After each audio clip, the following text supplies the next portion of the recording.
Sai devotees last ஷார்ட்ஸில் நான் பாபா கோயிலுக்கு போகும்போது மட்டை தேங்காய் வாங்குறப்போ ஒரு மிராக்கிள் நடந்தது சொல்லியிருப்பேன். ஆக்சுவலி நான் வீட்டில இருந்து கிளம்புறப்ப என்ன நினச்சேன்னா, கோயில்கிட்ட போயிட்டு பாபாவுக்கு தேவையான பூஜை ஐட்டம்ஸ்லாம் வாங்கிக்கலான்ற ஐடியாவில் தான் போனேன். பட் நான் பண்ண பெரிய தப்பு அதுதான். கோயில் இன்டீரியரில் இருக்கிறதால கண்ணுக்கு எட்டின தூரம் வரைக்கும் எந்த கடையுமே இல்லைங்க. அப்போ தான் நான் ஃபீல் பண்ணேன் நம்ம வரப்பே வாங்கிட்டு வந்திருக்கலாமோன்னு. சரின்னு சொல்லிட்டு கோயிலோட கதவு நாங்கள் போனப்போ சாத்தி இருந்தது. திறக்கிறதுக்கு 5 மினிட்ஸ் ஆகும்னாங்க. அதுக்குள்ள கோயில தாண்டி கொஞ்சம் ஃப்ரண்ட்ல போயிட்டு எதனா கடை இருக்கான்னு பார்த்தா எதுவுமே இல்ல. ஒரே ஒரு சின்ன பட்டி கடை மாரி இருந்தது. அங்க போய் பாபாக்கு மேரி பிஸ்கெட் மட்டும் வாங்குனேன். அந்த கடையிலேயே கேட்டேன் மட்டை தேங்காய் இருக்கான்னு. தெரியும் தான் இருக்காதுன்னு பட் இருந்தாலும் கேட்டேன். "இங்க எதுவும் இல்லம்மா" அப்டின்னாங்க.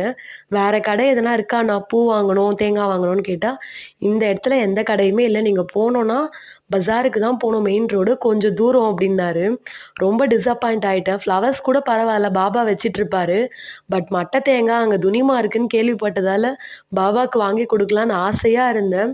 அதனால மைண்ட் கொஞ்சம் அப்செட்டா இருந்தது. ரிட்டர்ன் கோயிலுக்கு யூ டர்ன் போடுறதுக்கு பதிலா நாங்க கொஞ்சம் தாண்டி ஃப்ரண்ட்ல போயிட்டோம். சொன்னா நம்ப மாட்டீங்க. அங்க ஒரு ஆயா உட்காந்து மாம்பழம் வித்துருக்காங்க. எண்ணி 6 மட்டை தேங்காய் மட்டும் அவங்க கிட்ட இருக்கு. அதுலேருந்து 2 மட்டை தேங்காய் நான் வாங்குனேன்.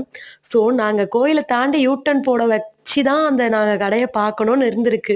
அதுவும் சம்மந்தமே இல்லாம மாம்பழ கடையில எதுக்குங்க அந்த தேங்காய் இருக்கணும்? இந்த பாபாவோட மிராக்கிள்க்கு ஒரு எல்லையே இல்லையா? என்னன்னு சொல்றது அவரோட மிராக்கிள? உடம்பெல்லாம் சிலிர்க்க தான் செய்யுது.